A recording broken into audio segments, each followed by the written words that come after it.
Bivol versus Ramirez, my top 10 sequences breakdown. So the first couple sequences are going to be boxing games, okay? And so we watch Bivol get on the line. He's going to get on the line and leave, get on the line and then leave, and then get on the line. And as he gets on the line, he matches positions with Ramirez, and Ramirez doesn't expect him to explode forward into a jab. So on, off, on, and catches him with the jab. It's not super clear, but if you catch it right at the right frame, you can see that he catches him with a really, really easy jab, stepping jab, and using that rhythm of on the line, off the line, on the line, off the line, on, to kind of set it up. Even though he's exposed here, Ramirez was not ready for this punch here. He was expecting a different movement after the initial control of getting on the line here, on the line, off. Okay? And actually, Ramirez had a very similar game that he played as well, as we can see him fanning his arm out here and fanning his arm out here. And again, trying to find a way to do a very similar thing that Bivol was doing. Get on the line and then make it through. Get on the line here, control the lead hand, and then make it through.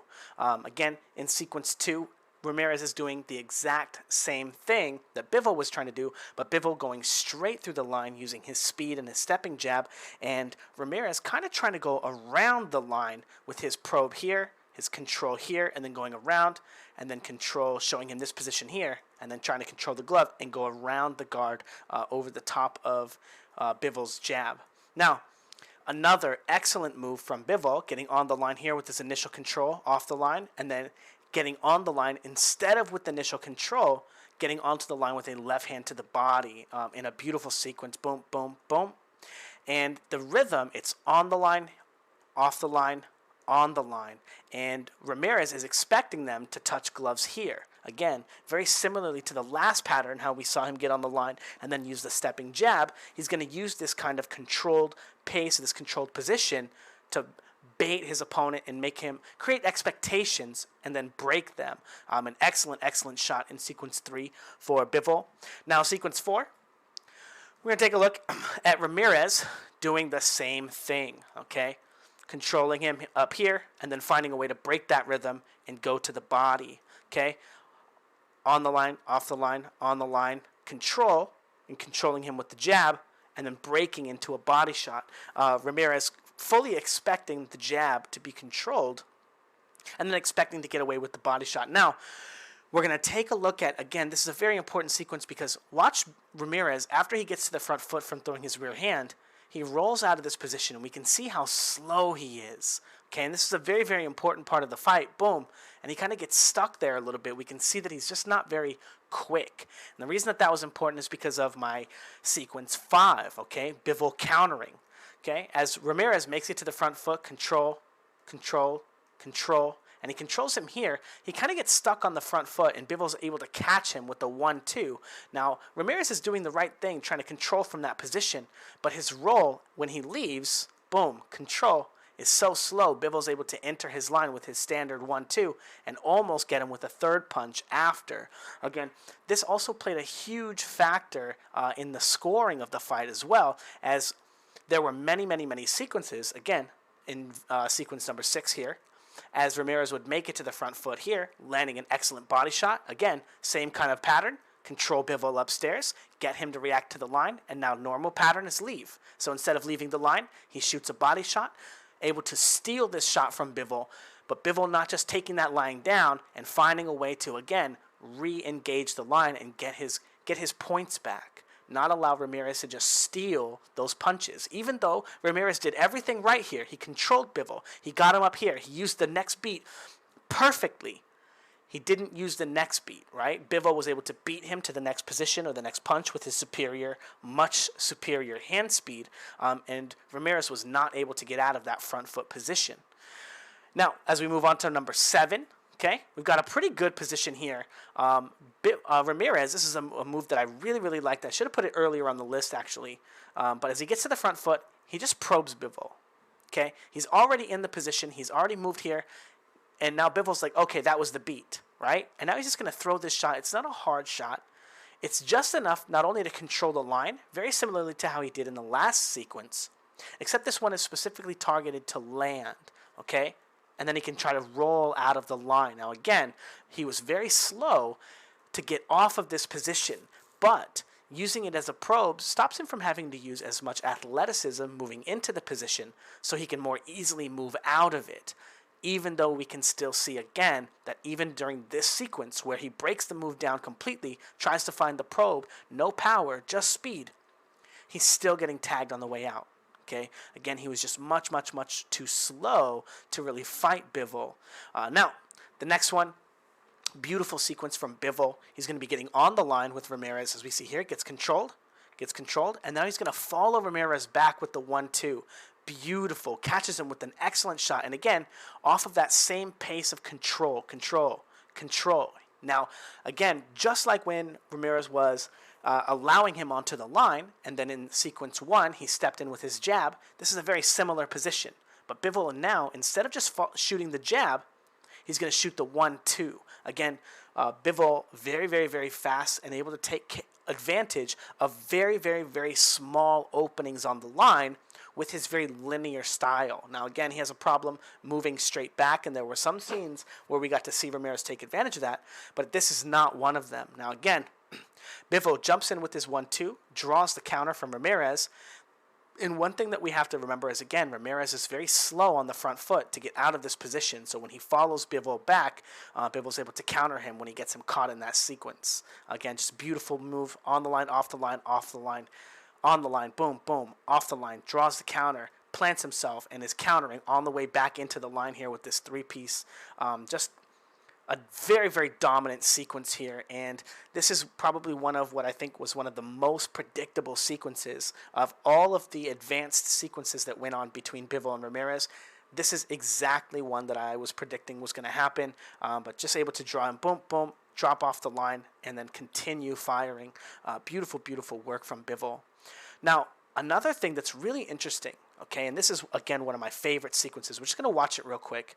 And I want you guys to kind of see what I'm seeing here. He jumps on the line with the 1, the 2, and now he's going to leave the line with the 3, right? Now see, notice how he jumps off the line and he slides his foot. He doesn't really know how to throw a hook. Okay, Bivol's not a left hook puncher, and this is a very important thing to remember about this fight, okay? Because going forward, now there's more tape, there's more stress on Bivol. We know more about him. And this is one of the things that I pointed out before the Canelo fight, that he was not very good at throwing his hooks. And it's something that he hasn't even fixed by the Zurdo fight. Okay? He knows about it in the Canelo fight. He probably knows about it in his whole style, right?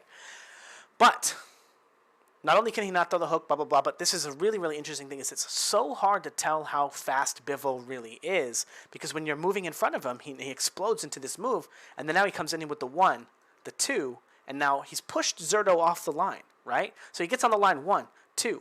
Zurdo's leaving the line, and Bivol comes back with the hook. He's like, oh, I didn't need to throw that hook. Okay, so now he's going to go 1, 2, pushes him off the line, and now he's going to use that same motion to control the line and push Zurdo off the line. Look at that. You guys know fake martial arts, when the guys have the fake martial arts move, and they use the air and the wind and the this? Watch his head react to Bivol's control here. Watch all that movement from Zurdo move off the line. Completely in sync with Bivol. Bivol keeps it in a perfect range, and a perfect rhythm, and a perfect pace, so that he can meet Zurdo back on the line with a hard counter shot. Now again, it is so hard for people to understand just how fast Bivol is, because we never actually have to see him stressed. But we get an amazing example of him being able to use the same sequence over and over again, 3 different ways. Okay? This is how much of a master he is at this, right? 1, 2, 3 off the line. Oh, now he's going to go 1, 2, and now he's going to go 1 forward instead of 3 backward, right? Very similar movement off of the pendulum movement. And then he's going to use that to engage the line as Zurdo tries to re-enter. And Zurdo is trying to break and counter the jab, and Bivol is smashing him. And then again, coming back with his own left hand again, and in a new pattern. Just incredible in the way that he's able to use this rhythm and this pace and match it to Zurdo's mid-combat. Boom, boom. Go slow. Wait for Zurdo to leave. He's on the back foot. Here he comes. Break. Just masterful. Masterful pace, masterful rhythm from Bivol. This was just one of the most beautiful sequences in the whole fight. And there were some really, really good ones, some really, really impressive stuff. Now we're going to take a look at actually what I thought was one of my most fun and most interesting. Is very late in the fight. Zurdo's coming forward, and he's got to control the line. So he's on the front foot here. Now he's on the back foot. And then when he leaves this position, he doesn't want to get followed up by Bivol's jab or his 1-2. So he controls the line. Now he's going to cross the line here. Rolled under the line. Nope, not getting me. Controlled the line here.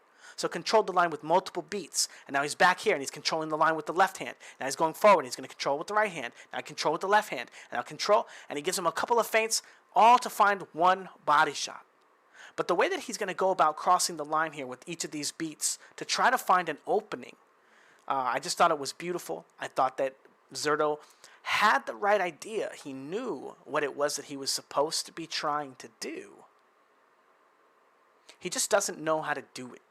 Okay? He knew all the movements, but what he didn't know is that he was going to have to be so much faster to get ahead of Bivol in a meaningful way so that he could land one of those big, big, big donkey punches. Now, if you guys want to learn how to become faster, how to hit harder, if you want to learn all the things that Zurdo needs to do in order to beat someone like Bivol, improve his technique, improve his power, improve the way he understands punching so that he can set his positions up better, check out my series on dynamic striking. It will teach you the correct way to throw every punch, the correct way to throw and to use your body and to do everything that you're trying to do. It'll teach you how to throw your best punch. Your best punch, however good you are right now, I will teach you exactly how to throw your best punch, and you will be astonished at how much harder you hit just with these simple instructions. And then I will teach you how to weaponize that punch. So not only can you throw that punch as hard as you can every single time you throw it, but you also have a system based around landing those punches. And I will also teach you how to improve that punch so that not only is it your best punch, that it will be the best punch that anyone throws at any gym anywhere near you.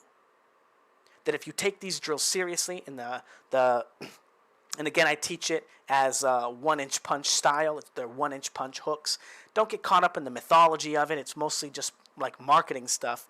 But the theory is sound, and the way that you generate your power and your momentum through your kinetic chain is the same way that Bruce Lee was trying to describe many years ago when he wanted to make his most efficient combat system, which I have created the most efficient combat system, the most efficient way to teach it, the most efficient way to improve your power. Okay, many people throughout the world have said that Bruce Lee punched above his weight. There were jokes about him being able to hit as hard as a heavyweight, fight Muhammad Ali. And if you train and you use my drills, you will see why people thought he might actually be able to beat Muhammad Ali. Okay? You will see. Again, I have completely solved all of power punching. There are no mysteries. There are no secrets. If you want to be hitting way above your weight, if you want to be hitting as hard as people mythologize about Bruce Lee hitting, and I believe he hit that hard, check out my system. Okay? Again, all the secrets are out there now. Okay? Anyone can be a hard power puncher. If you train hard, you work hard. Even a woman, a female fighter, a girl. Okay? Now, you are going to be sore. Okay? It's not easy to get a good workout on the heavy bag, right? It's easy to get tired, but it's not easy to get sore. Okay? And you will be sore. You will be wrecked. Mangled. Mangled is my favorite description word for how you'll feel after. But the increases that you'll find in power with these techniques, and again, connect some more dots, right? Pendulum boxing. This system is the root of all pendulum boxing. This is exactly how it works. This is exactly how Sugar Ray Robinson fought. This is exactly how Pretty Boy Floyd fought. Exactly how he moved. But a better system. A better system more understanding of what you're trying to do. And again, we'll also teach you real punching power. No brittle-fisted bullshit, okay? You will have real, strong, meaty hands. You'll understand all the techniques for power punching. How does Tank Davis generate so much power? How does Ryan Garcia have so much speed and snap? I'll teach you. You will understand. Okay? Anyway, if you don't believe it, if you don't believe the system will work, send it to your favorite YouTuber. Ask him to do a review on it. Okay? The system has a 100% money back guarantee. And you will be so blown away in your first week, you'll probably forget all about it. But check it out. All the secrets are out there. Thanks, guys.